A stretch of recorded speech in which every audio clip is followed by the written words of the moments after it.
Tatay ang boses niya. Ang boses na yon. Alam ko na. Alam ko na. Kapag ganyan ang boses niya, may gusto siya. O nakakaramdam siya ng kasalanan. Pagkatapos ng 41 taon, halos alam ko na ang pagkakaiba. Halos. Rogelio, sabi ko. Mahina. Nanginginig.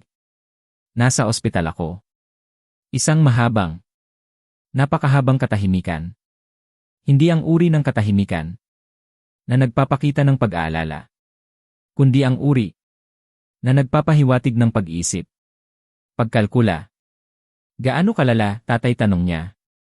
Ang boses niya. May bahid na ng pagkairita. O pagmamadali. Hindi ko mawari. 3 bali na tadyang, sabi ko. Bali ang pulso. At pasa sa bato. Isa pang pagtigil. Mas mahaba. Mas mabigat. Naririnig ko. Ang mahinang usapan. Sa background. Siguro si Luz. Ang asawa niya. Naririnig ko ang boses ni Luz. Mahina. Mabilis. Ang paraan niya ng pakikipag-usap. Kapag may kinukumbinsi siya. Parang naglalaro ng chess. Bawat galaw. May plano. Okay, sabi ni Rogelio. May pagkapasensyoso. Na parang ayaw na niyang marinig ang iba pa. Tatay, ganito kasi. Hinintay ko. Hinintay ko ang sasabihin niya. Alam ko na. Alam ko na kung saan ito pupunta. Ito na ang punto. Kung saan nagiging malinaw. Ang lahat. Ang trip sa Maldives, nagsimula siya. Aalis kami sa Miyerkules. Napapikit ako. Mali. Mali ang aking hinala. Hindi ito tungkol doon. Hindi pa. At ang resort, patuloy niya. May patakaran sila.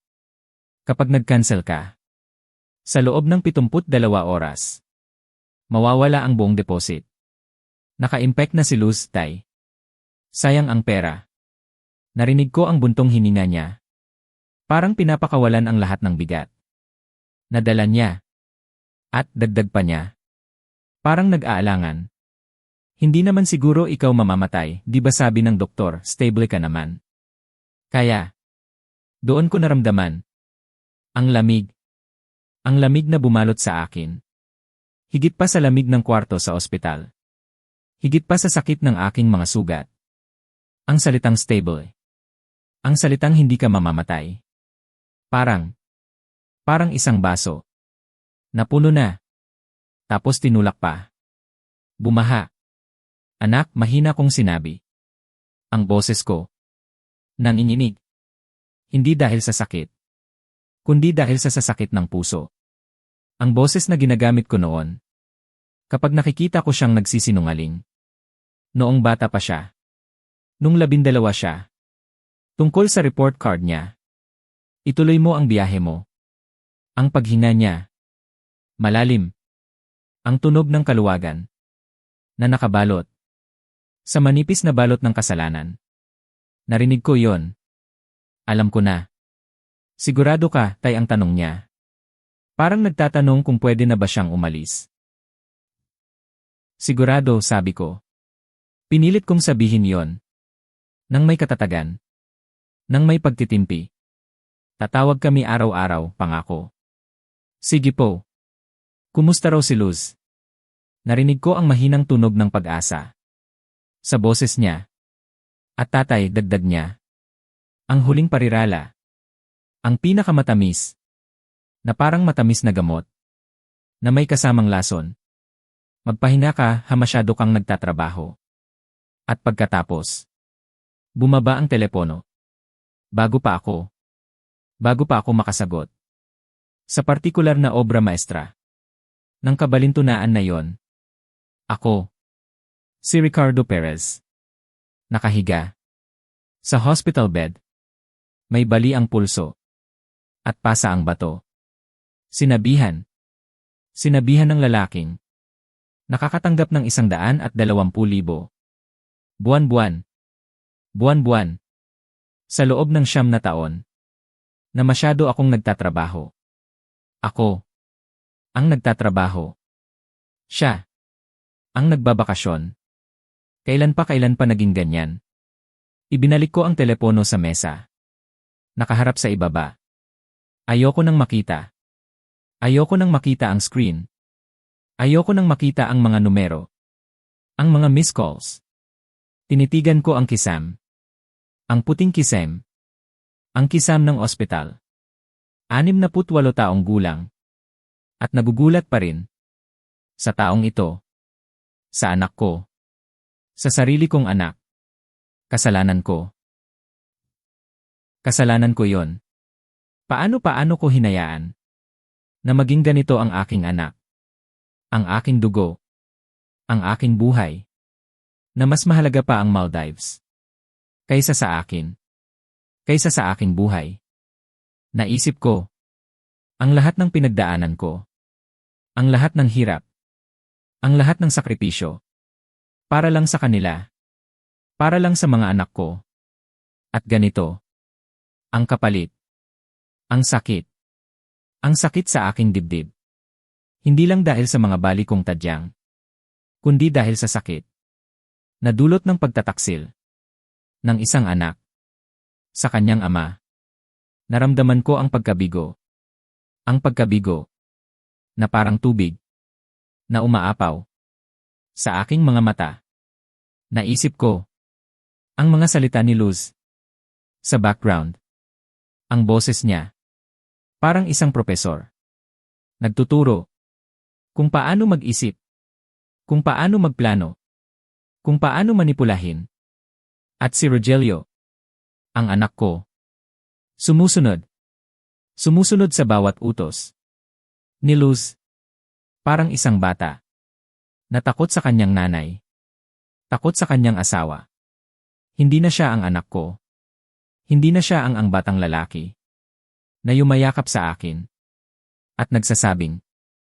Mahal kita, tatay. Saan napunta yon? Saan napunta ang lahat ng iyon? Ang pagmamahal. Ang respeto. Ang pagpapahalaga. Nawala. Naubos. Napalitan. Ng kasakiman. Ng pagiging makasarili. Naramdaman ko ang galit. Bumabalot sa akin. Ang galit. Na mainit. Na naglalagablab. Sa aking dibdib. Ngunit. Kasabay noon. Ang pagkapagod. Ang pagkapagod. Sa lahat. Sa lahat ng ito. Hindi ko na kaya. Hindi ko na kaya. Ang ganitong buhay. Ang ganitong pamilya. Ang ganitong anak. Kailangan kong gumawa ng pagbabago. Kailangan kong kunin muli ang aking buhay. At ang aking dangal. Umiti ako. Isang mapait na ngiti. Sa sarili ko. Mukhang may tama siya. Masyado akong nagtatrabaho. Masyado akong nagpakalulong. Sa trabaho. Sa negosyo. Na nakalimutan ko. Nakalimutan kong alagaan ang aking sarili. At ang aking pamilya. Ang tunay na pamilya. Ngunit. Hindi pa huli ang lahat. Hindi pa. Kailangan ko lang. Kailangan ko lang ng tapang. At ng tamang plano. Mayroon akong plano. Hindi pa sigurado. Hindi pa malinaw. Ngunit. Mayroon na akong isang ideya. Isang paraan. Para ipakita sa kanila. Kung sino talaga ako. At kung ano ang kaya kong gawin. Bumalik ang tingin ko sa telepono. Nakapatong pa rin. Sa mesa. Tahimik. Nakapikit ako. At nagdasal. Nagdasal ako ng lakas. Nagdasal ako ng gabay. At nagdasal ako. Para sa tamang desisyon. Ang simula. Nagsisimula na. Ngayon. Dito. Sa hospital bed na ito. Sa sakit na ito. Sa pagkabigo na ito. Dito magsisimula. Ang aking pagbangon.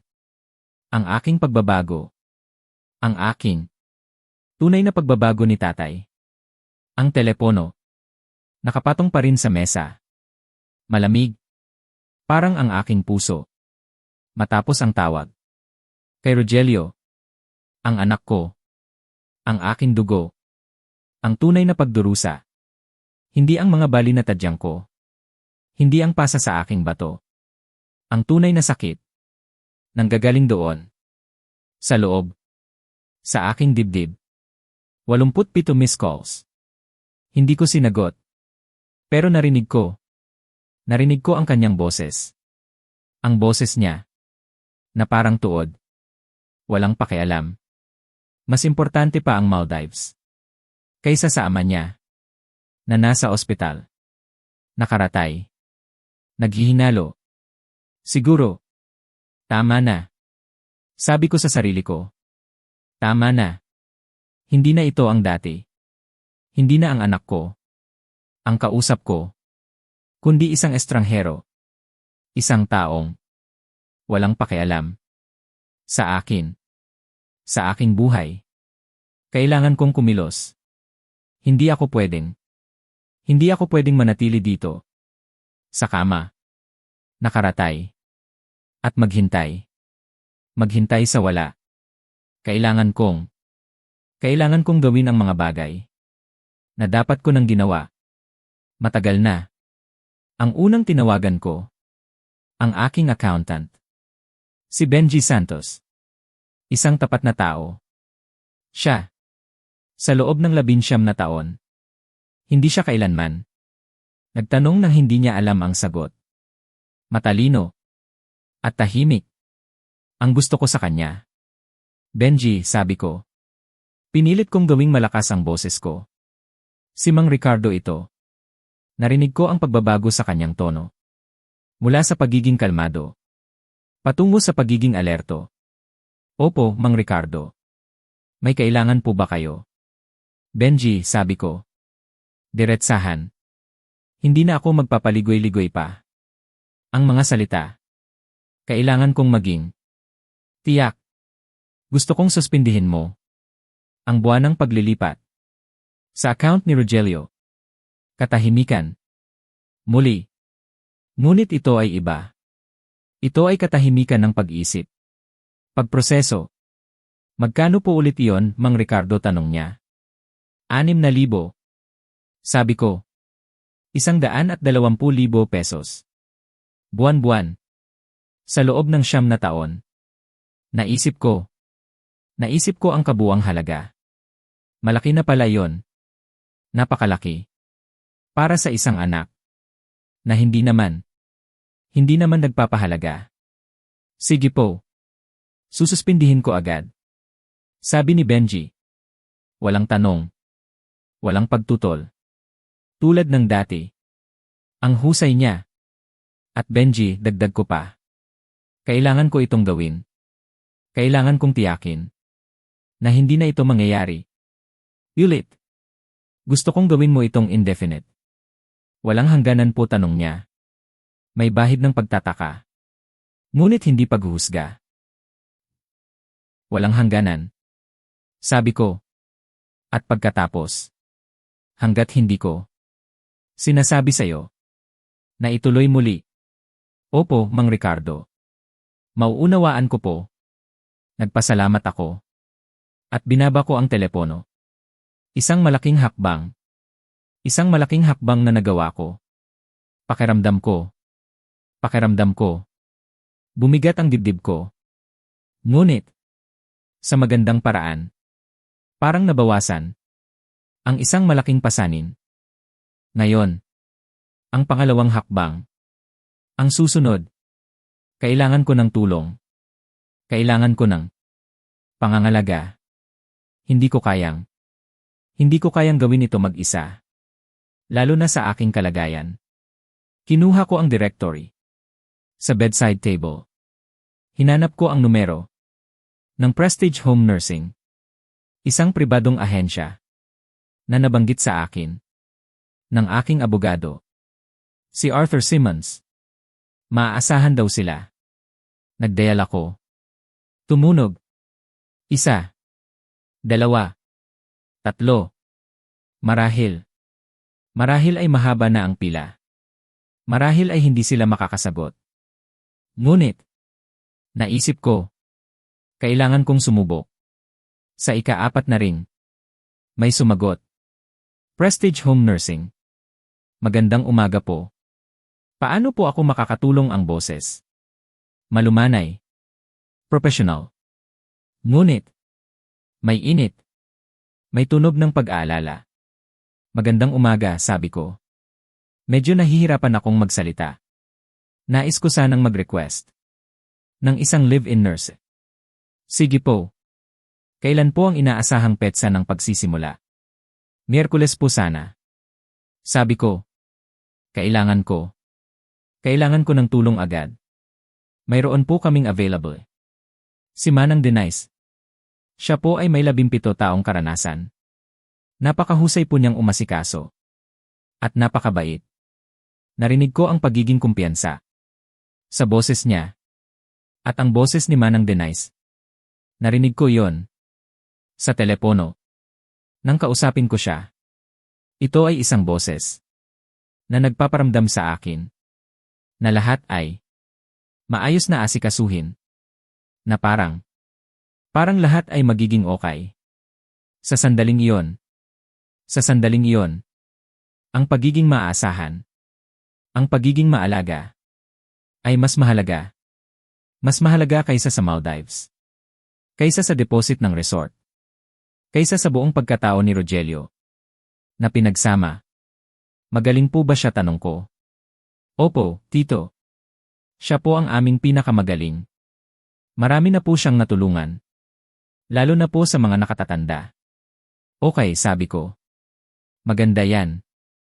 Gusto ko siyang kunin. Sige po. Ipapasa ko lang po ang inyong request. At tatawagan kayo ni Manang Denise para sa mga detalye. Nagpasalamat ako. At binaba ko ang telepono. 2 malalaking hakbang. Nagawa ko na. 2 desisyon. Na nagpabago. Ng aking sitwasyon. Sa isang iglap. Naramdaman ko ang pagod. Tunay na pagod. Ngunit, kasabay noon, ang isang uri ng kapayapaan. Isang kapayapaan na hindi ko naramdaman sa mahabang panahon.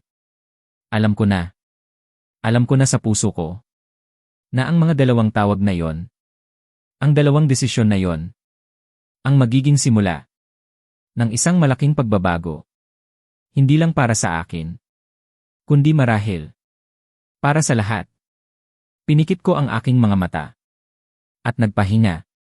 Alam ko na may darating na tulong. May darating na pangangalaga. At alam ko na hindi na ako mag-isa sa labanang ito. Ang sakit. Naroon pa rin. Ang mga bali. Naroon pa rin. Ang pasa sa bato. Naroon pa rin. Ngunit, ang pasanin sa aking dibdib naging mas magaan dahil sa 2 tawag na yon na nagbago ng lahat. Pumikit ako at hinayaan ang sarili ko na makatulog kahit saglit. Sa gitna ng lahat ng ito, may pag-asa. May pag-asa na ang kinabukasan ay hindi na kasing dilim ng aking nakaraan. Nakahiga pa rin ako sa aking hospital bed. Ang sakit hindi nawawala. Pero ang isip ko mas malinaw na ngayon. Matapos ang 2 tawag. Matapos ang mga desisyong iyon. Pakiramdam ko may pagbabago na. Maliit man. Ngunit mayroon na. Dumating ang Miyerkules. Maaga akong nagising. Bago pa sumikat ang araw. Pinagmamasdan ko ang Maynila. Ang mga ilaw na unti-unting nawawala. Habang nagbubukang liwayway. Ang mga sugat ko sumasakit pa rin. Ang bawat paghinga parang laban. At ang telepono ko, ang aking telepono, paulit-ulit na nagvi-vibrate. Miss calls. Miss calls. Napakarami na. 74 na. Magdamag. Siguro. Hindi ko na binibilang. Hindi ko na tinitingnan. Kung sino o ilan ang mga tumatawag. Wala akong sinagot. Hindi dahil wala akong sasabihin. Kundi dahil iniipon ko ang mga salita ko. Para sa tamang panahon. Para sa tamang tao. Alam ko na si Mang Ricardo Perez. Hindi basta-basta nagsasalita. Hanggat hindi mahalaga ang kanyang mga salita. Tanungin niyo ang sinumang nakaupo sa harap ko. Sa loob ng aking opisina. Tanungin niyo ang 17 tao na pinatalsik ko. Sa loob ng 31 taon. Bawat isa nakakuha ng eksaktong isang pangungusap. Walang sobra at walang kulang. Pinapanood ko ang Maynila na nagiging kulay abo. Sa liwanag ng umaga. Ang sakit sa aking bato. Bumabalik. Ang mga tadyang ko. Masakit pa rin. Ang paghinga. Parang isang negosasyon. Sa isang hostage taker. Narinig ko ang pagbukas ng pinto. Dahan-dahan. Hindi akalaing pagbukas. Hindi isang pagpasok na may ingay. Nilingon ko. At naroon siya. Si Leo. Ang pamangkin ko. Ang anak ng aking kapatid. Si Magdalena. Si Maggie. Naroon siya. 36 taong gulang. Suot pa rin ang kanyang work jacket. Galing sa bodega ng kargamento sa Cavite. Kung saan siya nagtatrabaho. Simula pa ng alas 6 ng umaga. May marka pa sa kaliwang pisngi niya. Mula sa hard hat na suot niya sa trabaho.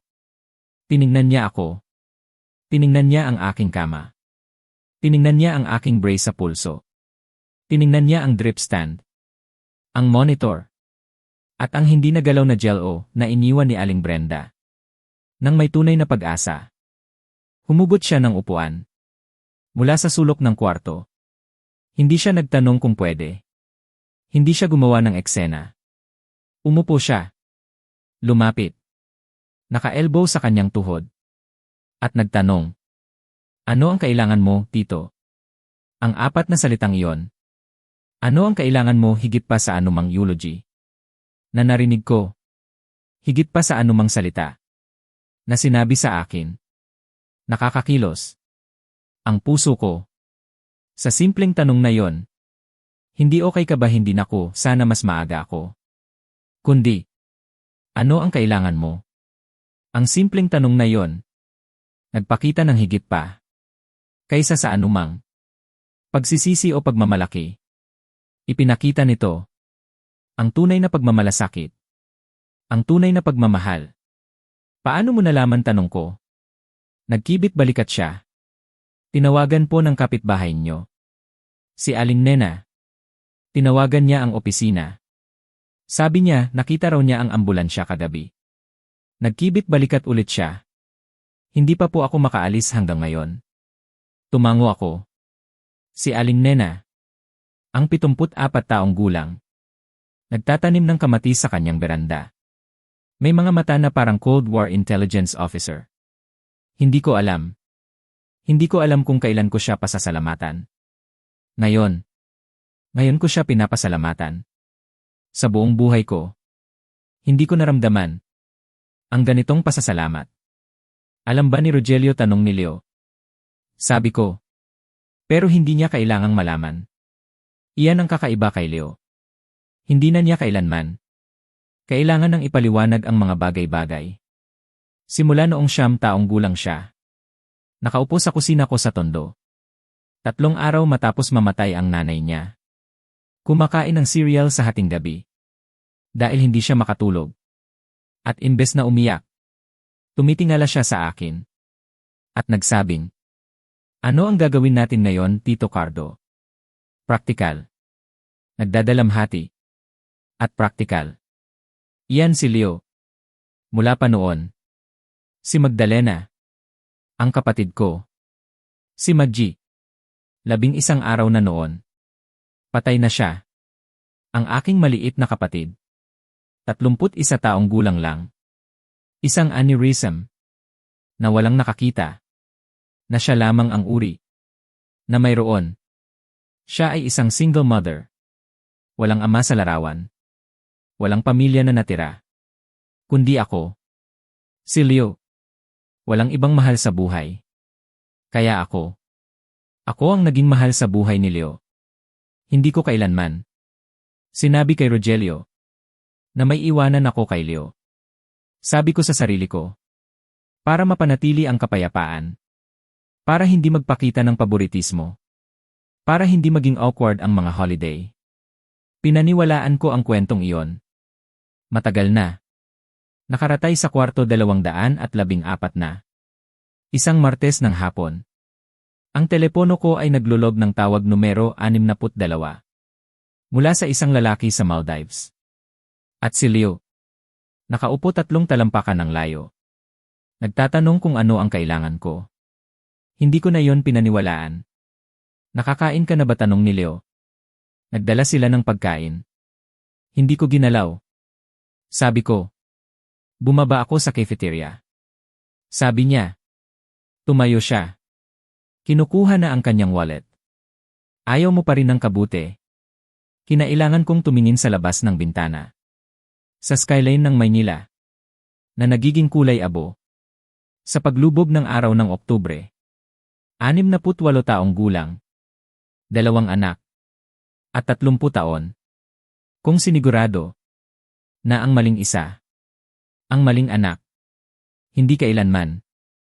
Makakaramdam ng pagiging kulang. Sabi ko. Ayaw ko pa rin ng kabute. Tumango siya. At lumabas. Walang drama. Walang pagpapanggap. Isang lalaki lang. Ang pupunta para kumuha. Ng hapunan. Para sa kanyang ama. Ang kanyang tito. Nag-vibrate ang telepono ko. Tawag numero 63. Ibinalik ko ito nang nakaharap sa mesa. May appointment ako sa abogado. May testamento ako. Na 17 taong gulang na. At marami akong kailangang pag-isipan. Tungkol sa pagkakaiba. Ng kung ano ang ibinibigay sa isang tao. At kung ano ang kinikita ng isang tao. Hindi ko pa alam noon. Ngunit sa Biyernes. Malalaman din ni Rogelio. Ang pagkakaiba. Nakatingin ako kay Leo. Ang kanyang mukha. Ang mukha ni Maggie. Ang kanyang ngiti. Ang kanyang katahimikan. Nakatingin sa akin. At pinipilit ko ang sarili ko. Nasabihin ang mga salita. Na dapat kong sabihin. Kailangan mong malaman. Sabi ko. Kailangan niyang malaman. Ang katotohanan. Tito, makukuha niyo po ang kumpanya. Sabi niya. Ang katahimikan na sumunod. Ito ang pinakamahaba sa linggong ito. Mas mahaba kaysa sa anumang pagtigil ni Rogelio. Mas mahaba kaysa sa 2 oras. Sa conference room ni Arthur. Si Leo. Umupo sa katahimikan na yon. Na parang siya ay nakaupo. Sa lahat ng bagay. Lubusan. Walang pag-aatubili. Walang pagpapanggap. Ng anumang emosyon. Na hindi niya nararamdaman. Nang sa wakas ay magsalita siya. Mahina ang kanyang boses. Masyado pong marami iyan. Sapat na sapat yan. Huwag mong kontrahin. Ang isang lalaking may 3 bali na tadyang. Sabi ko. Pinipilit kong magbiro. Ngunit may halong seryoso. Hindi naman po kayo nagpa-opera. Sabi niya. May brace ako sa pulso. Huwag kang mag-isip ng mga maliliit na detalye. Ang tunay na ngiti. Dumating noon. Hindi ang halos ngiti mula Miyerkules. Ang totoong ngiti. Ang ngiting iyon. Na nakita ko. Siguro 12 beses. Sa 36 na taon. Palagi sa mga sandali. Natunay siyang nagulat. Tumagal iyon ng 4 segundo. At pagkatapos ay nawala. Bumalik sa likod ng composure. Nasuot niya. Na parang pangalawang balat. Si Maggie. Siguradong may masasabi siya. Sabi ko. Umiyak muna po siya. Sabi niya. Tapos po, sasabihin niyang. Tama na po ang ginagawa niyo. Natahimik kami. Nag-usap. Sa loob ng 1 minuto. Sa tahimik na kotse. Pagkatapos. Si Leo. ay bumaba. Pumunta sa paligid. Tinulungan akong tumayo. Nang hindi gumagawa ng kahit ano. At hinatid ako pabalik sa loob. Hindi ko pa alam noon. Ngunit si Rogelio ay nasa loob na ng gusali. Nakatayo siya sa labas ng kwarto 214 na. Suot ang travel clothes. Expensive carry-on, Maldives tan. Ang itsura ng isang lalaki na pinaikli ang biyahe at nag-iisip kung paano magagalit sa paraang hindi magpapakita kung gaano siya katakot. Si Luz, hindi siya kasama. Matalinong babae si Luz. Nabasa niya ang kwarto. Mula sa kotse. Tiningnan niya ako. Tiningnan niya si Leo. Bumalik sa akin. Binago mo ang transfer, sabi niya. Ang boses niya. Tight. Controlled. Binabago mo ang testamento. Hindi ito tanong. Ang mga detalye. Mabilis maglakbay. Sa syudad na ito. Palagi naman. Mag-usap tayo sa loob. Sabi ko. Dito na lang tayo. Tiningnan ko ang aking anak. 41 taong gulang. Linen shirt. Nakaset ang panga. Na parang sa akin. Kapag may bagay na. Wala na sa aking kontrol. At alam ko yon. Mukha siyang ako. Palagi siyang mukhang ako. Dati yon. Nagbibigay sa akin ng pagmamalaki. Ngayon. Nakatayo sa koridor na yon. Nagpaparamdam lang sa akin. Ng malalim na pagod. Rogelio. Pinanatili ko ang boses ko. Tulad ng pinapanatili ko sa bawat negosasyon. Na mahalaga. Flat. Tahimik. Hindi matinag. Umuwi ka mula sa Maldives. Na nagsasabi sa akin. Na alam mo na. May nagbago. Isang saglit. Ang hindi mo pa alam. Kung gaano ito permanente. Sabihin mo sa akin. Ngayon na. Si Arthur Simmons. Magpapaliwanag sa iyo ng lahat. Biyernes ng umaga. May sulat doon. Kasama niya. Tinitigan ko ang kanyang mga mata. Hindi kumukurap. Basahin mo ang sulat. Bago mo ako tawagan. Bago mo tawagan ang sinuman. Bago mo gawin ang kahit ano. Basahin mo muna. Tatay, mahal kita. Sabi ko. Malinaw. Walang pambalot. Walang paghingi ng paumanhin. Minahal kita. Bawat araw ng iyong buhay. At mamahalin kita. Bawat araw ng natitira pa sa akin. Hindi iyan magbabago. Huminto ako. Sapat na. Ang nagbabago. Ay tapos na ako. Sa pagbabayad. Para sa pribilehyo. Ng iyong atensyon. Ang mga salita. Tumama. Nakita ko silang tumama. May dumaan sa kanyang mukha. Mabilis. Parang panahon. Galit sa ibabaw. Sa ilalim nito. Mayroong hilaw. Mayroong hugis. Ng kahihiyan. At maaaring lumaki iyon. Balang araw. Kung bibigyan niya ng espasyo. Hindi siya sumagot. Si Leo. Binuksan ang pinto ng kwarto 214 na. Hinawakan ito. Pumasok ako. Isinara ang pinto. Hindi namin narinig si Rogelio na umalis. Ngunit pagkaraan ng ilang sandali. Naging tahimik ang koridor. At nanatili itong tahimik. Tumingala si Manang Denise mula sa kanyang clipboard. Nakita niya ang silid sa loob ng 1 segundo. Na parang matatalinong tao. At sinabi, hapunan sa loob ng 20 minuto. At sa pagkakataong ito. Kakain ka talaga. Opo, ma'am, sabi ko. Umupo ako sa gilid ng kama. Kinuha ni Leo ang kanyang upuan. Ang Maynila. Naging ginto sa labas ng bintana. Ang liwanag ng Tennessee sa hapon. Na ginagawang mukhang masusurvive. Marahil ay sulit pa nga. Ang mga mahihirap na bagay. Gustong-gusto ni Maggie ang liwanag na ito. Ang aking telepono. Nakapatong nang nakaharap sa itaas sa bedside table. Tahimik. Walang vibration. Walang mga missed calls na nag-ipon. Na parang mga hindi nabayarang utang. Tahimik lang. Malinis. At pinaghirapan. At ganap na akin. Ang Parker Logistics ay may kinabukasan. Sa tamang mga kamay. May sulat na nakaseal sa Peabody Place. May isang lake house sa Tunica. Naghihintay sa isang anak. Na magdedesisyon. Kung ang natanggap niya ay mas mahalaga kaysa sa ipinagwalang bahala niya. At si Leo, 36 taon ng pagpapakita. Nang hindi hinihingi. Paggawa ng tama. Sa mga silid. Kung saan walang nanonood.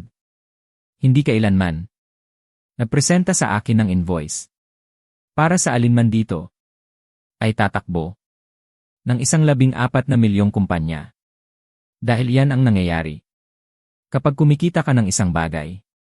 Nakukuha mo ito. Kung nagustuhan niyo ang kwentong ito. Sumali sa aming komunidad. Sa pamamagitan ng pag-hit ng like button na yon at pag-subscribe. Para sa mas marami pang totoong, raw, at family-centered na mga kwento. Nakaupo si Leo sa tabi ng aking kama. Tahimik. Hindi tulad ni Rogelio. Na laging may gustong sabihin. O magpaalam. O humingi. Si Leo. Alam niya. Alam niya kung kailan dapat magsalita. At kung kailan dapat maging tahimik. Tiningnan niya ako. Ang kanyang mga mata. Malalim. Mapagmasid. Parang mga mata ni Maggie. Ang kapatid ko. Ang nanay niya. Pareho sila ng tingin. Mapayapa. Ngunit matatag. Tito, sabi niya. Ang kanyang boses. Mahinahon. Nakakain ka na po ba? Napangiti ako. Isang mapait na ngiti. Nagdala sila ng pagkain, sabi ko. Hindi ko ginalaw. Tumango siya. Nauunawaan niya. Alam niya na hindi ako kumakain. Kahit may pagkain. Ang aking kalagayan. Ang aking isip. Wala doon. Bumaba po ako sa cafeteria, sabi niya. Tumayo siya. Kukuha po ako ng makakain nyo. Ano po ang gusto ninyo? Sige, sabi ko. Pinilit kong ngumiti. Pero ayaw ko ng kabuti. Tumawa siya. Isang mahinang tawa. Alam ko po, tito. Ayaw niyo pa rin ng kabuti. Napatitig ako sa kanya. Ang simpleng pangungusap na yon. Alam ko po. Nagpakita ng higit pa. Kaysa sa anumang mahabang paliwanag. Alam niya. Alam niya ang mga gusto ko. Ang mga ayaw ko. Alam niya ang mga bagay. Na hindi ko kailanman. Sinabi sa kanya. Nang direkta. Isang lalaki. Ang pupunta para kumuha ng hapunan. Para sa kanyang ama. Para sa kanyang tito. Walang hiningi. Walang kapalit. Ganoon lang. Basta. Umupo ulit siya. Sumandal sa upuan. Tumingin sa labas ng bintana. Sa Maynila. Na unti-unting nagiging kulay abo. Sa papalubog na araw. 30 taon, sabi ko. Hindi ko alam kung bakit. Basta lumabas sa bibig ko. 30 taon. Kung sinigurado. Na si Rogelio. Ang anak ko. Ang aking dugo. Hindi kailanman. Makakaramdam ng pagiging kulang. Tumingin sa akin si Leo. Nakikinig siya. Tahimik. Hindi sumisingit. Hindi nagbibigay ng opinyon. Nakikinig lang. At ano ang kapalit, nagpatuloy ako. 30 taon. Kung pinabayaan. Na ang isang anak. Na hindi naman karapat-dapat. Ay hindi kailanman. Makaramdam ng kahit ano. Maliban sa pagiging espesyal. Napatigil ako. Ang mga salitang iyon. Ang bigat. Naramdaman ko ang bigat. Ng mga salitang iyon. Habang ikaw, sabi ko. Tumingin ako kay Leo. Habang ikaw. Ang palaging nandyan. Ang palaging tumutulong. Ang palaging nagmamalasakit. Nang walang hinihingi. Nang walang kapalit. Napatitig siya sa akin. Sa kanyang mga mata. Nakita ko ang pag-unawa. Ngunit kasabay noon, ang isang uri ng kalungkutan. Siguro, na nakikita niya ang aking pagsisisi. Tito, sabi niya. Mahina. Okay lang po iyan. Hindi, sabi ko. Umiling ako. Hindi okay, Leo. Hindi okay. Ang kwento. Ang kwento na sinabi ko sa sarili ko. Tungkol sa pagpapanatili ng kapayapaan. Tungkol sa hindi pagpapakita ng paboritismo. Para hindi maging awkward ang mga holiday. Nagpakawala ako ng buntong hininga. Hindi na yon totoo. Hindi na yon tama. Hindi po pareho ang pagpapanatili ng kapayapaan. At ang pagpapanatili ng pamilya, Tito. Sabi niya. Ang kanyang boses. Mahinahon. Ngunit may bigat. Napatigil ako. Tama siya. Tama siya. Napakasimple. Ngunit napakatotoo. Ang pagpapanatili ng kapayapaan. Kadalasan. Ay pag-iwas. Pag-iwas sa problema. Pag-iwas sa sagutan. Pag-iwas sa katotohanan. Habang ang pagpapanatili ng pamilya ay nangangailangan ng lakas, ng tapang, ng pagharap sa mga problema, sa mga sagutan, at sa katotohanan. Kahit masakit. Hindi, sabi ko. Tumango ako. Hindi pareho. Hindi nga.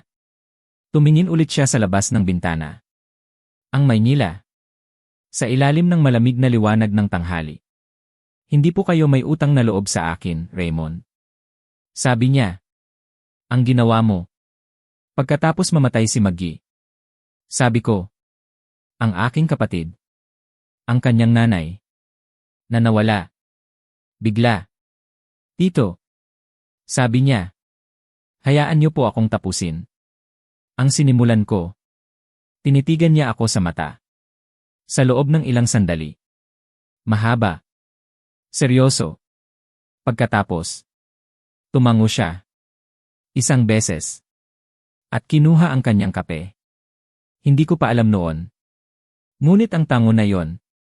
Ang simpleng tango na yon. Ay may malaking kahulugan. Ito ang simula.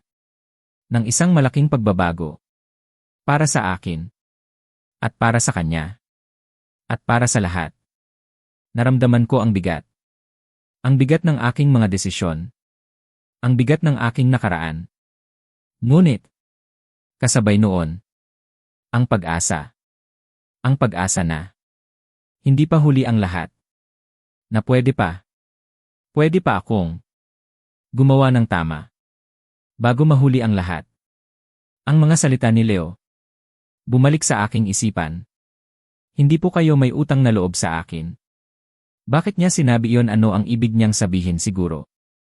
Siguro naiintindihan niya. Ang sitwasyon. Naiintindihan niya. Ang aking pinagdadaanan. At ang sinabi niyang, hayaan niyo po akong tapusin. Ang sinimulan ko. Ano ang sinimulan niya? Ang pagiging ama, ang pagiging tagapag-alaga, hindi ko alam. Ngunit naramdaman ko. Ang katapatan. Ang katapatan niya. Sa akin. Sa aking pamilya. Ngayon. Naiintindihan ko na. Ang pagkakaiba. Sa pagitan ng pagbibigay. At pag-utang na loob. Sa pagitan ng pagmamahal. At pagtatali. Sa pagitan ng tunay na pamilya. At ng mga taong. Nandyan lang. Dahil sa pera. O dahil sa obligasyon. Ang diwa. Ang diwa ng aking desisyon. Kanina. Nasuspindihin ang pera ni Rogelio. At ang pagkuha ng live-in nurse. Ito ang simula. Ang simula ng pagkuha ko. Pabalik. Ang aking buhay. Ang aking dangal. Naisip ko ang aking testamento. Ang aking testamento. Na 17 taong gulang na. Matagal na. Mula pa noong panahon. Kung kailan. Akala ko. Ang kapayapaan. Ay kasing kahulugan ng pagmamahal. Ng pagkakaisa ng pamilya. Ngayon. Alam ko na. Hindi na yon ang tamang paraan. Kailangan kong Kailangan kong baguhin yon. Kailangan kong ayusin ang mga bagay. Bago mahuli ang lahat. Kailangan kong ibigay ang aking mana sa taong nararapat. Sa taong nagpakita ng tunay na pagmamalasakit at pagmamahal. Kailangan kong makipagkita kay Arthur Simmons. Kailangan kong baguhin ang aking testamento. Kailangan kong ayusin ang lahat para sa kinabukasan. Para sa kinabukasan ng aking kumpanya. At para sa kinabukasan ng mga taong tunay na nagmamalasakit sa akin. Tumango ako sa aking sarili. Ito na ang oras. Ito na ang panahon para kumilos. Para maging matatag. Para ipakita na si Ricardo Perez ay hindi lamang isang mayamang negosyante, kundi isang ama na may puso. Isang ama na natututo mula sa kanyang mga pagkakamali. At isang ama na handang lumaban para sa mga bagay na mahalaga sa kanya. Ang sakit hindi nawala. Ang pagod naroon pa rin. Ngunit ang determinasyon ko mas lumakas pa. Dahil kay Leo. Dahil sa kanyang mga salita. Dahil sa kanyang pagpapakita ng tunay na pagmamalasakit. Napatunayan niya na siya ang tunay na halaga sa buhay ko. Miyerkules na. Dumating ang Miyerkules na walang paumanhin. Walang pasabi. Basta na lang dumating. Parang ang buhay. Minsan, hindi nagpapaalam. Bago ka guluhin. Bago ka baguhin. Gising na ako mula pa ng 4:30 ng umaga. Hindi ko alam kung bakit. Siguro dahil sa sakit. O siguro dahil sa dami ng iniisip ko. Pinapanood ko ang Maynila. Ang pagbangon nito mula sa kadiliman. Patungo sa kulay abo. Sa pamamagitan ng bintana ng ospital. Bawat ilaw. Bawat kalsada. Parang isang malaking mapa ng aking buhay. Tinitignan ko ang mga desisyon ko. Mula pa noong 1980. Bawat maling desisyon. Bawat pagkakataong. Naging iba sana. Kung iba ang pinili ko. Ang aking bato. Sumasakit pa rin. Ang bawat paghinga. Parang isang hostage negotiation. Sa pagitan ko. At ng sarili kong katawan. Kailangan kong huminga. Ngunit ang bawat hininga ay may kapalit. May sakit. Ang telepono ko. Nag-vibrate na naman. Magdamag. 74 na missed calls. Mula kay Rogelio. Ang aking anak. Ang aking dugo. 74 na beses. Na hindi ko sinagot. Hindi dahil wala akong sasabihin. Kundi dahil iniipon ko. Iniipon ko ang mga salita ko. Para sa tamang oras. Alam ko. Alam ko na darating ang Biyernes. At sa Biyernes, mayroon akong sabihin. Si Mang Ricardo Perez.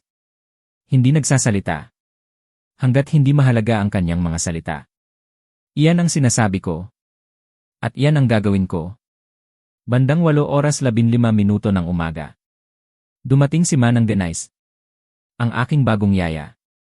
61 taong gulang. May pilak na buhok. Galing pa sa probinsya. Doon sa may Bicol. Kumilos siya sa loob ng kwarto. Sa paraan ng mga bihasang tao. Kapag may krisis. Walang sayang na galaw. Walang pagpapanggap. Ang bawat kilos. May layunin. May kahulugan.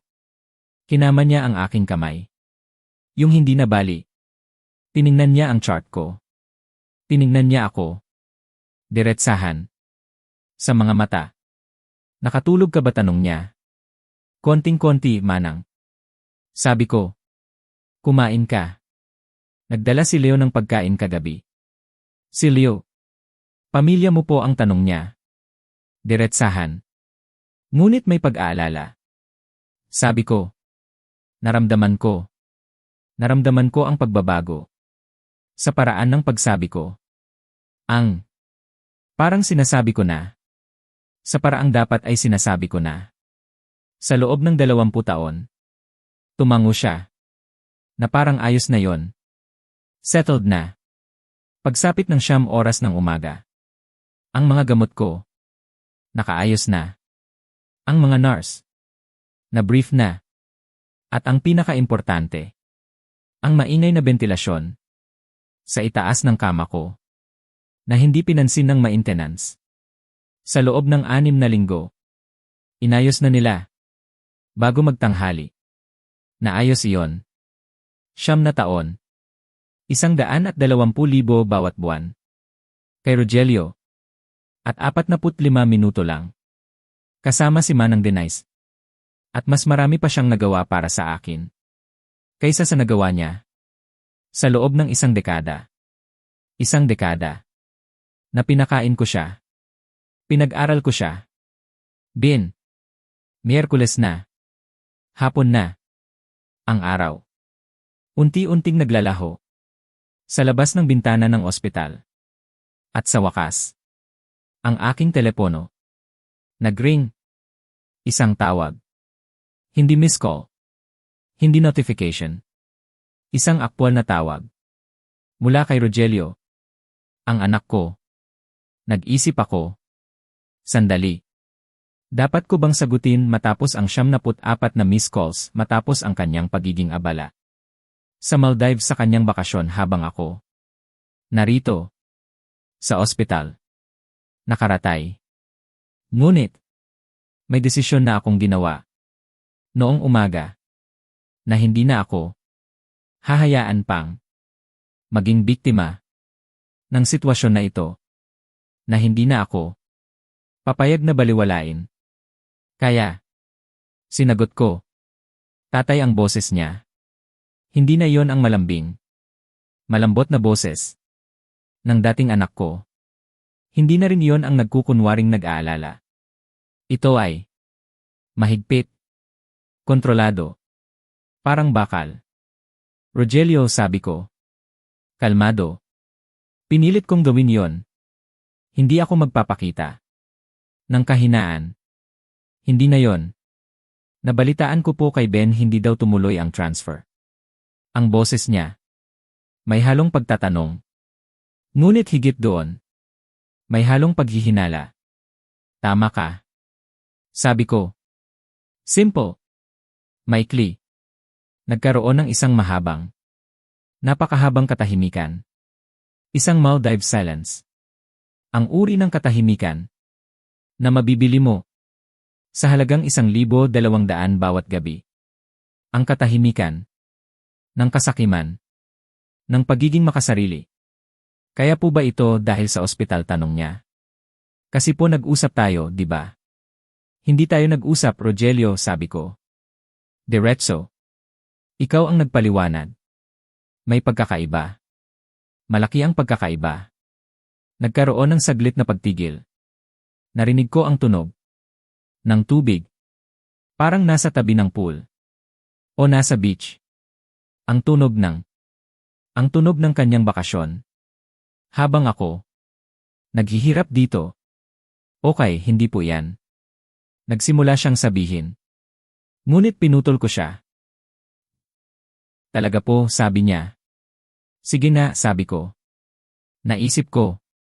Ito na ang pagkakataon. Ilagay mo sa speaker. Isang kaluskos. Ang tunog ng pagpindot. At pagkatapos. Tatay. Rogelio. Ang tinig ni Luz. Mahina. Parang bulong. Na alam niyang maririnig ko. Naka-speaker na po. Sabi ni Rogelio. Isang hininga. Pagkatapos. Ang boses ni Luz. Matinis. Bigla. Ricardo, hello. Kumusta ang resort? Ang tanong niya. Parang hindi siya nag-aalala. Kung kumusta ako. Kung ano ang nangyari sa akin. Ang kanyang unang tanong. Tungkol sa resort. Ang kanilang bakasyon. Maganda rito, sabi ko. Ang boses ko. Seryoso. Nandito kami. Alam ko na po. Alam ko na ang lahat ng sinasabi ninyo. Alam ko na po sa loob ng 9 na taon. Isang pagtigil. Malinis. At panghuli. Mag-uusap tayo pagbalik ninyo. Harap-harapan. Hindi naman po kayo pwedeng mag-enjoy ng araw sa Maldives, ang tono niya. Parang nangaasar. Parang nanghahamon. At pagkatapos, binaba ko ang telepono. Hindi ko na hinintay ang kanyang isasagot. Pinindot ko ang end call. Tapos, ibinalik ko ang telepono. Sa mesa. Nakaharap sa ibaba. Naramdaman ko ang mga mata ni Leo. Nakatingin sa akin. Mayroong hindi ko mawari na ekspresyon sa kanyang mukha. Hindi lubos na paggalang. Hindi rin lubos na pagdadalamhati. Nasa pagitan. Parang isang tao na nakakapanood sa isa pang tao na sa wakas ay naglalagay sa isang mabigat na bagay na matagal niyang dala. Okay ka lang po, tanong niya. Pinag-isipan ko ito nang may katapatan. Ang pulso ko sumasakit pa rin. Ang mga tadyang ko sumasakit pa rin.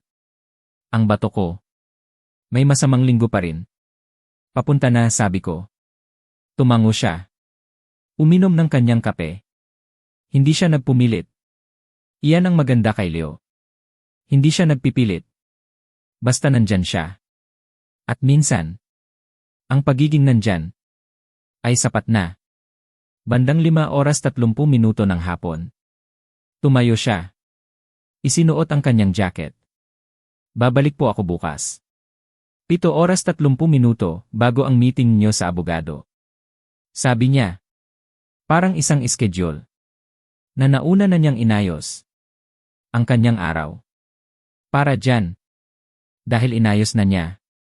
Bumukas ang pinto at isinara.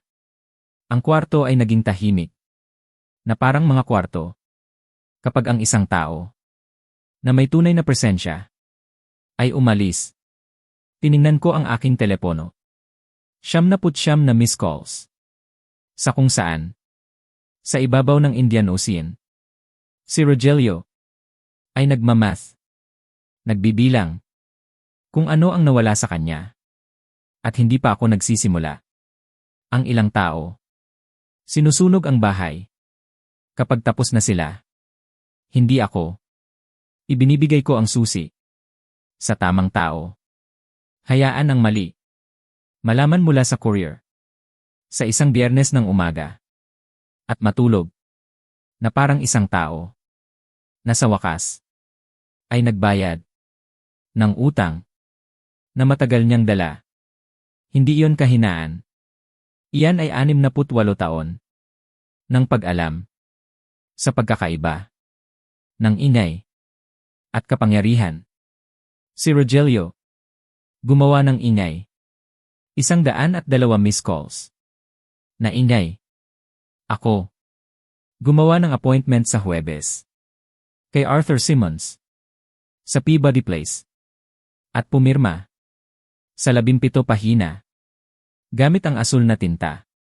Isa lang doon. Ang nagbago ng lahat. Permanente. Si Leo. Dumating siya. 7:30 eksakto. Tulad ng sinabi niya. Walang fanfare. Walang pagpapanggap. Kailangan lang ni Manang Denise. Buksan ang pinto. At si Leo. Nakatayo doon. Sa kanyang work jacket. May hawak na car keys. Tinulungan niya akong isuot ang jacket. Pinirmahan ang mga temporary release papers. Habang si Manang Denise ay naglilista ng mga instruksyon na na-memorize niya nang hindi nagsusulat kahit isang salita.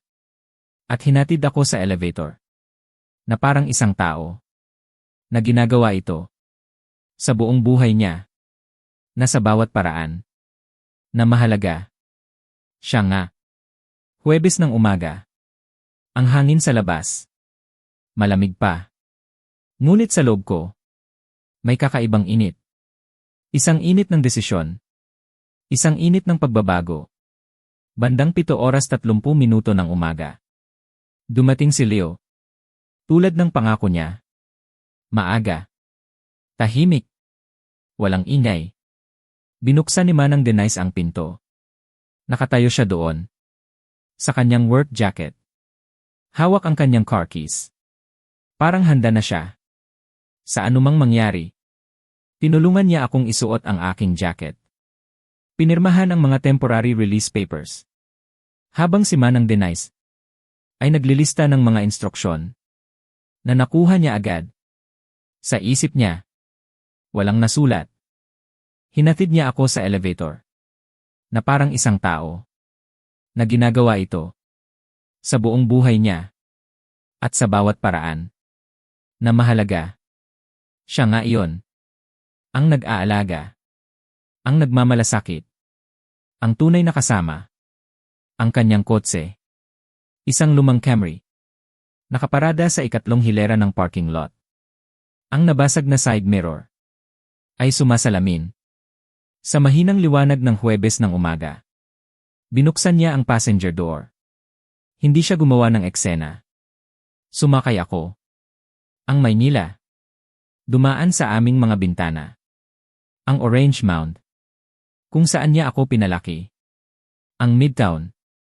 Kung saan ko binuo ang aking negosyo. Ang Downtown. Kung saan si Arthur Simmons, ang aking abogado, ay nagtatago ng aking mga sikreto. At inayos ang aking estate. Sa loob ng 22 taon. Si Leo. Nagmaneho siya. Tulad ng ginagawa niya sa lahat ng bagay. Maayos. Walang mga hindi kinakailangang dalaw. Nakatingin sa unahan. Hindi kami nagsasalita. Hindi namin kailangan. Si Arthur. Nakaabang na siya sa pinto. 70 taong gulang. Nakasuot ng kulay abo na suit. Ang kanyang ekspresyon. Na parang isang tao. Na ginugol ang dekada. Sa pag-alam. Kung ano ang halaga ng mga tao. At kung ano ang nararapat sa kanila. Ang kanyang opisina sa Peabody Place. Amoy luma. Amoy seryosong pera. Ang 17 taong gulang na testamento. Nakalatag na sa conference table. Noong pumasok kami. Nakalatag na parang isang pasyente. Handa na. Para sa kung ano ang darating. Na-review mo na po ang aking mga talatanong ko. Lubusan ko na pong na-review, sir, sabi niya. Ang kanyang boses. Tiyak. Sigurado ka ba? Arthur, sabi ko. Tiningnan ko siya. Sa kabila ng mesa. Hindi pa po ako pumirma ng kahit ano. Sa loob ng 22 taon. Na hindi ako sigurado. Halos mumiti siya. Binuksan ang kanyang folder. At nagsimula kami. Hindi ko pa alam noon. Ngunit ang flight ni Rogelio ay dumating na sa Memphis International Airport. 40 minuto na ang nakalipas. 2 oras. 17 pahina. Asul na tinta. Parker Logistics. 31 taon. Ng mga umaga. Bago mag-umaga. Brutal na negosasyon. Isang truck na inupahan. Na naging isang fleet. Ang pangalan ko. Sa bawat kontrata. At ang aking mga daliri. Sa bawat desisyon. Napunta kay Leo. 70% controlling interest. Epektibo sa aking pagkamatay. O voluntary transfer. Ang natitirang 30%. Napunta sa isang Children's Literacy Foundation. Sa South Side ng Maynila. Nag-volunteer si Maggie doon. Bago siya mamatay. Dala niya si Leo. Tuwing Sabado ng hapon. Noong maliit pa siya. Upo siya sa sulok. Nagbabasa. Habang tinutulungan niya ang mga bata. Sa kanilang homework. Tama ang pakiramdam. Tama. Parang siya. Siya nga. Si Rogelio. Nakatanggap ng lake house sa Tunica. 3 silid tulugan. Magandang dock. 400,000 na assessed value. Isang patas na balik. Para sa isang anak.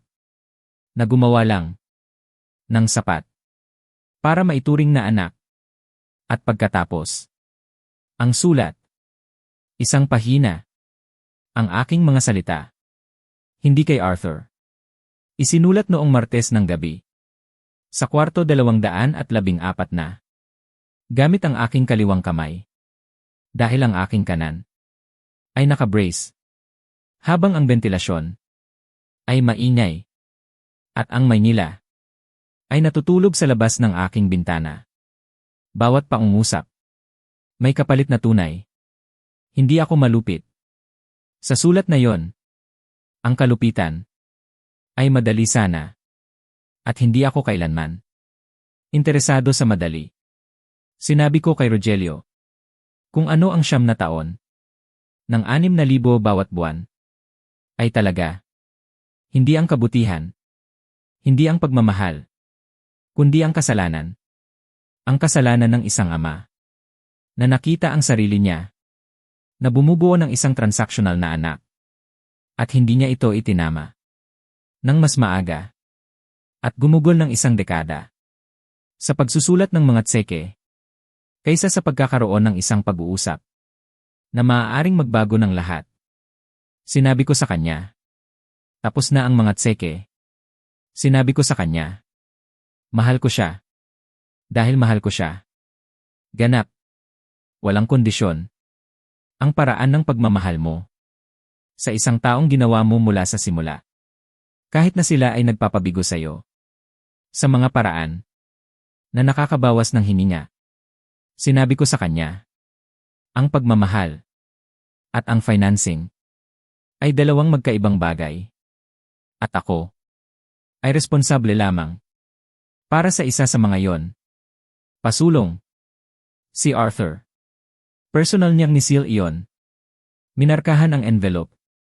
Rogelio personal. Courier delivery. Biyernes ng umaga. Isang araw. Hayaan siyang matulog. Isang gabi pa. Nang hindi alam. Si Leo. Bumalik sa lot ng St. Augustine bandang 2 oras yal. At pinatay ang makina. Nakaupo na may mga kamay sa manibela. Pinanood ko ang gilid ng kanyang mukha. Ang panga ni Maggie. Ang katahimikan ni Maggie. At pinilit ko ang sarili ko. Nasabihin ito. Nang malakas. Kailangan mong malaman. Kung ano ang nangyari doon. Raymond, makukuha ninyo ang kumpanya. Ang katahimikan na sumunod. Ito ang pinakamahaba sa linggong ito. Mas mahaba kaysa sa anumang pagtigil ni Rogelio. Mas mahaba kaysa sa 2 oras. Sa conference room ni Arthur. Si Leo. Nakaupo sa katahimikan na yon. Tulad ng kanyang pag-upo sa lahat ng bagay. Lubusan. Walang pag-aatubili. Walang pagpapanggap ng kahit anong emosyon. Na hindi niya tunay na nararamdaman. Nang sa wakas ay magsalita siya. Mahina ang kanyang boses. Masyado pong marami iyan. Sapat na sapat yan. Huwag mong kontrahin. Ang isang lalaking may 3 bali na tadyang. Hindi naman po kayo nagpa-opera. May brace ako sa pulso. Huwag kang mag-isip ng mga maliliit na detalye. Ang tunay na ngiti. Dumating noon. Hindi ang halos ngiti mula Miyerkules. Ang tunay na ngiti. Ang ngiting iyon. Na nakita ko. Siguro 12 beses. Sa 36 na taon. Palagi sa mga sandali. Natunay siyang nagulat. Tumagal iyon ng 4 segundo. At pagkatapos ay nawala. Bumalik sa likod ng composure. Nasuot niya. Na parang pangalawang balat. Si Maggie. Siguradong may masasabi siya. Sabi ko. Umiyak muna po siya. Sabi niya. Tapos po sasabihin niyang. Tama na po ang ginagawa niyo. Natahimik kami. Nag-usap. Sa loob ng 1 minuto. Sa tahimik na kotse. Pagkatapos. Si Leo. Ay bumaba. Pumunta sa paligid. Tinulungan akong tumayo. Nang hindi gumagawa ng kahit ano. At hinatid ako pabalik sa loob. Hindi ko pa alam noon. Ngunit si Rogelio. Ay nasa loob na ng gusali. Nakatayo siya sa labas ng kwarto 214 na. Suot ang travel clothes. Expensive carry-on, Maldives stand. Ang itsura ng isang lalaki na pinaikli ang biyahe at nag-iisip kung paano magagalit sa paraang hindi magpapakita kung gaano siya katakot. Si Luz, hindi siya kasama. Matalinong babae si Luz. Nabasa niya ang kwarto. Mula sa kotse. Tiningnan niya ako. Tiningnan niya si Leo. Bumalik sa akin. Binago mo ang transfer, sabi niya. Ang boses niya. Tight. Controlled. Binabago mo ang testamento. Hindi ito tanong. Ang mga detalye. Mabilis maglakbay. Sa syudad na ito. Palagi naman. Mag-usap tayo sa loob. Sabi ko. Dito na lang tayo. Tiningnan ko ang aking anak. 41 taong gulang. Linen shirt. Nakaset ang panga. Na parang sa akin. Kapag may bagay na. Wala na sa aking kontrol. At alam ko yon. Mukha siyang ako. Palagi siyang mukhang ako. Dati yon. Nagbibigay sa akin ng pagmamalaki. Ngayon. Nakatayo sa koridor na yon. Nagpaparamdam lang sa akin. Nang malalim na pagod. Rogelio. Pinanatili ko ang boses ko. Tulad ng pinapanatili ko sa bawat negosasyon. Na mahalaga. Flat. Tahimik. Hindi matinag. Umuwi ka mula sa Maldives. Na nagsasabi sa akin. Na alam mo na. May nagbago. Isang saglit. Ang hindi mo pa alam. Kung gaano ito permanente. Sabihin mo sa akin. Ngayon na. Si Arthur Simmons. Magpapaliwanag sa iyo ng lahat. Biyernes ng umaga. May sulat doon. Kasama niya. Tinitigan ko ang kanyang mga mata. Hindi kumukurap. Basahin mo ang sulat. Bago mo ako tawagan. Bago mo tawagan ang sinuman. Bago mo gawin ang kahit ano. Basahin mo muna. Tatay, mahal kita. Sabi ko. Malinaw. Walang pambalot.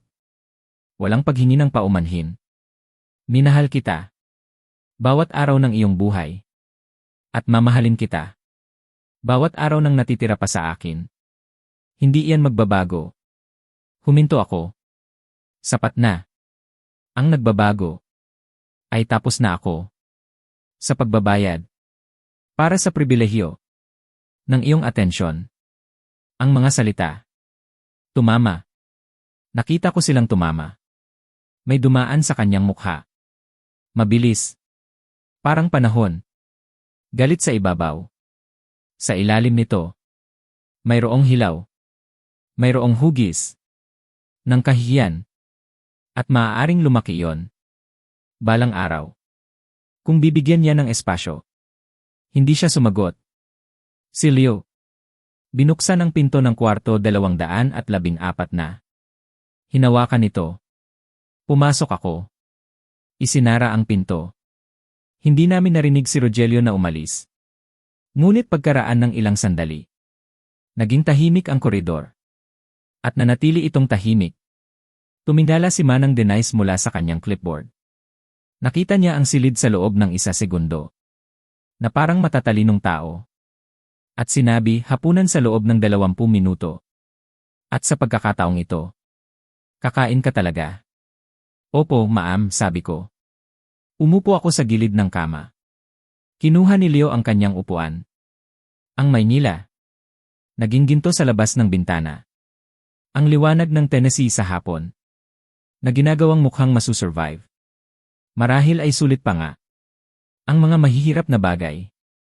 Gustong-gusto ni Maggie ang liwanag na ito. Ang aking telepono. Nakapatong nang nakaharap sa itaas sa bedside table. Tahimik. Walang vibration. Walang mga missed calls na nag-ipon. Na parang mga hindi nabayarang utang. Tahimik lang. Malinis. At pinaghirapan. At ganap na akin. Ang Parker Logistics. Ay may kinabukasan. Sa tamang mga kamay. May sulat na nakaseal sa Peabody Place. May isang lake house sa Tunica. Naghihintay sa isang anak na magdedesisyon kung ang natanggap niya ay mas mahalaga kaysa sa ipinagwalang bahala niya. At si Leo, 36 taon ng pagpapakita nang hindi hinihingi paggawa ng tama sa mga silid kung saan walang nanonood. Hindi kailanman nagpresenta sa akin ng invoice para sa alinman dito ay tatakbo ng 114 milyong kumpanya. Dahil yan ang nangyayari. Kapag kumikita ka ng isang bagay, nakukuha mo ito. Kung nagustuhan niyo ang kwentong ito, sumali sa aming komunidad sa pamamagitan ng pag-hit ng like button na yon at pag-subscribe. Para sa mas marami pang totoong raw at family. Paglabas namin sa opisina ni Arthur Simmons, ang hangin sa labas mas malamig na. Ngayon, malapit na ang gabi. Ang Maynila, dahan-dahang nagpapalit ng kulay mula sa kulay abo patungo sa ginto. Ang liwanag. Sa hapon na yon, parang yakap. Nakaupo ako sa tabi ni Leo sa kanyang lumang Camry. Tahimik kami. Hindi namin kailangan ang mga salita. Ang katahimikan ay sapat na. Ang pagkakaintindihan ay malinaw. Naisip ko ang sinabi ni Arthur. Ang sinabi ko. Ang mga pirma. Ang asul na tinta. Ang Parker Logistics. Ang aking buhay. Ang aking pinaghirapan. Lahat iyon. Napunta na kay Leo. Leo, sabi ko. Mahina. Pinilit kong lumabas ang salita sa aking bibig. Mahirap. Ngunit kailangan mong malaman kung ano ang nangyari doon. Tumingin siya sa akin. Ang kanyang mga mata. Mapagmasid. Seryoso. Raymond, sabi niya. Ang kanyang boses. Mahinahon. Makukuhan niyo po ang kumpanya. Ang katahimikan na sumunod. Ito ang pinakamahaba. Sa buong linggo. Mas mahaba pa. Kaysa sa mga pagtigil ni Rogelio. Sa telepono. Mas mahaba pa. Kaysa sa 2 oras. Sa conference room ni Arthur. Si Leo. Umupo sa katahimikan na yon. Walang kibot. Walang pag-aalinlangan. Hindi siya nagpapanggap ng kahit anong emosyon na hindi niya tunay na nararamdaman. Nang sa wakas ay magsalita siya. Mahina ang kanyang boses. Masyado po itong marami, tito. Napangiti ako. Ang ngiting iyon. Ang tunay na ngiti. Ang ngiting iyon. Na bihirang makita. Sa loob ng 36 na taon. Ito ang sandaling iyon. Sapat na sapat yan, sabi ko. Huwag mong kontrahin. Ang isang lalaking may 3 bali na tadyang. Bahagya siyang tumawa. Hindi naman po kayo nagpa-opera. May brace ako sa pulso. Huwag kang mag-isip ng mga maliliit na detalye. At doon ko nakita ang tunay na ngiti niya. Hindi ang halos ngiti na nakita ko noong Miyerkules. Ang tunay na ngiti. Ang ngiti na nagpakita ng kanyang pagtataka, ng kanyang saya, ng kanyang pasasalamat. Tumagal iyon ng 4 na segundo. At pagkatapos, nawala. Bumalik sa likod ng kanyang composure. Na parang pangalawang balat. Si Maggie, sabi ko. Ang aking kapatid. Ang kanyang ina. Siguradong may masasabi siya. Tumingin siya sa akin. Ang kanyang mga mata. Nagpapakita ng pag-unawa. At pagmamahal. Umiyak muna po siguro siya, tito. Sabi niya. Ang kanyang boses. May halong damdamin. Tapos po, sasabihin niyang. Tama na po ang ginagawa niyo. Tama na po ang pagpapakamartir ninyo. Ang kanyang mga salita. Tumama sa akin. Malalim. Tama siya. Si Maggie. Ganon siya. Umiyak muna. Tapos. Magiging matatag. At gagawin ang tama. Natahimik kami ulit. Nagkatinginan. Sa loob ng 1 minuto. Sa tahimik na kotse. Ang Maynila. Nagniningning. Sa labas. Parang mga bituin. Na bumagsak sa lupa. Pagkatapos. Bumaba si Leo sa kotse. Pumunta sa paligid. Tinulungan akong tumayo. Nang hindi gumagawa ng eksena. Hindi niya ipinaparamdam. Na parang may utang na loob ako sa kanya. Kahit alam ko. Alam ko na malaki na ang utang ko sa kanya. Hinatid niya ako pabalik sa loob ng ospital. Ang kanyang braso ay nasa likod ko. Sinusuportahan ako. Tulad ng dati. Tulad ng lagi. Hindi ko pa alam noon. Ngunit si Rogelio. Nakapasok na pala sa gusali. Nakatayo siya sa labas ng kwarto 214 na. Kung saan ako nakaratay. Nakasuot ng travel clothes. May dala siyang mamahaling bagahe. May Maldives tan pa. Ang itsura ng isang lalaki. Na pinaikli ang kanyang bakasyon. At nag-iisip kung paano magagalit. Sa paraang. Hindi magpapakita kung gaano siya katakot. Nakatayo siya doon. Nakatingin sa akin. Tumingin siya kay Leo. Bumalik sa akin. Binago mo ang transfer, sabi niya. Ang kanyang boses. Mahigpit. Kontrolado. Parang bakal. Binabago mo ang testamento. Hindi ito tanong. Ang mga detalye. Sa syudad na ito. Mabilis maglakbay. Palagi naman. Mag-usap tayo sa loob. Sabi ko. Nais ko. Nais ko na ito. Magawa sa pribadong lugar. Nang hindi nakikita ng iba. Dito na lang tayo. Sabi niya. Hindi niya ako binigyan ng pagpipilian. Tiningnan ko ang aking anak. Ang aking panganay. 41 taong gulang. Nakasuot ng linen shirt. Ang panga niya. Nakaset. Na parang sa akin. Kapag alam kong wala na akong kontrol. At alam ko yon. Mukha siyang ako. Palagi siyang mukhang ako. Dati. Dati yon. Nagbibigay sa akin ng malaking pagmamalaki. Ngayon. Nakatayo sa koridor na yon.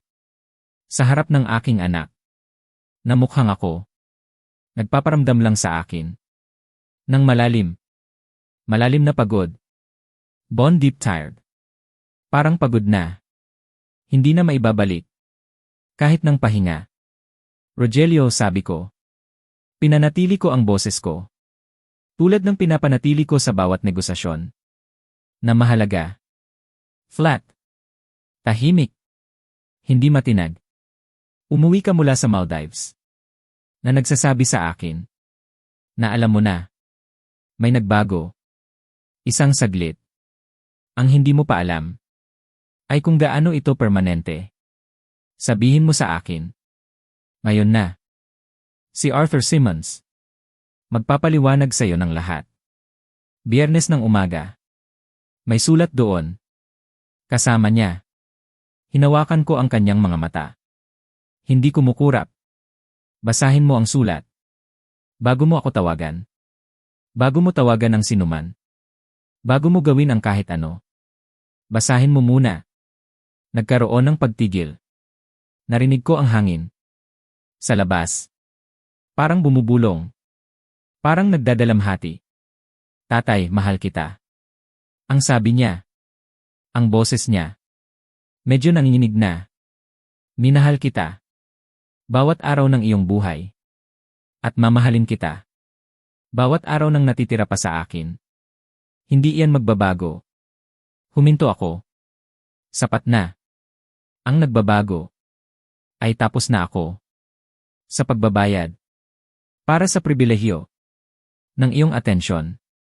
Ang mga salita. Tumama. Tulad ng mga bato. Nakita ko ang mga ito. Tumama sa kanya. May dumaan sa kanyang mukha. Mabilis. Parang panahon. Galit sa ibabaw. Sa ilalim nito. Mayroong hilaw. Mayroong hugis. Ng kahihiyan. At maaaring lumaki iyon. Balang araw. Kung bibigyan niya ng espasyo. Hindi siya sumagot. Si Leo. Binuksan ang pinto ng kwarto 214 na. Hinawakan ito. Pumasok ako. Isinara ang pinto. Hindi namin narinig si Rogelio na umalis. Ngunit pagkaraan ng ilang sandali, naging tahimik ang koridor. At nanatili itong tahimik. Tumingala si Manang Denise mula sa kanyang clipboard. Nakita niya ang sitwasyon. Sa loob ng isang segundo, na parang matatalinong tao. At sinabi, hapunan sa loob ng 20 minuto. At sa pagkakataong ito, kakain ka talaga. Opo, ma'am, sabi ko. Umupo ako sa gilid ng kama. Kinuha ni Leo ang kanyang upuan. Ang Maynila. Naging ginto sa labas ng bintana. Ang liwanag ng Tennessee sa hapon. Na ginagawang mukhang masusurvive. Marahil ay sulit pa nga. Ang mga mahihirap na bagay. Gustong-gusto ni Maggie ang liwanag na ito. Ang aking telepono. Nakapatong nang nakaharap sa itaas sa bedside table. Tahimik. Walang vibration. Walang mga missed calls na nag-ipon. Na parang mga hindi nabayarang utang. Tahimik lang. Malinis. At pinaghirapan. At ganap na akin. Ang Parker Logistics. Ay may kinabukasan. Sa tamang mga kamay. May sulat na nakaseal sa Peabody Place. May isang lake house sa Tunica. Naghihintay sa isang anak. Na magdedesisyon. Kung ang natanggap niya ay mas mahalaga kaysa sa ipinagwalang bahala niya. At si Leo. 36 taon ng pagpapakita. Nang hindi hinihingi. Paggawa ng tama. Sa mga silid. Kung saan walang nanonood. Hindi kailanman. Nagpresenta sa akin ng invoice. Para sa alinman dito. Ay tatakbo. Ng 114 milyong kumpanya. Dahil yan ang nangyayari. Kapag kumikita ka ng isang bagay. Nakukuha mo ito. Kung nagustuhan niyo ang kwentong ito. Sumali sa aming komunidad. Sa pamamagitan ng pag-hit ng like button na yon at pag-subscribe. Para sa mas marami pang totoong, raw, at family-centered na mga kwento.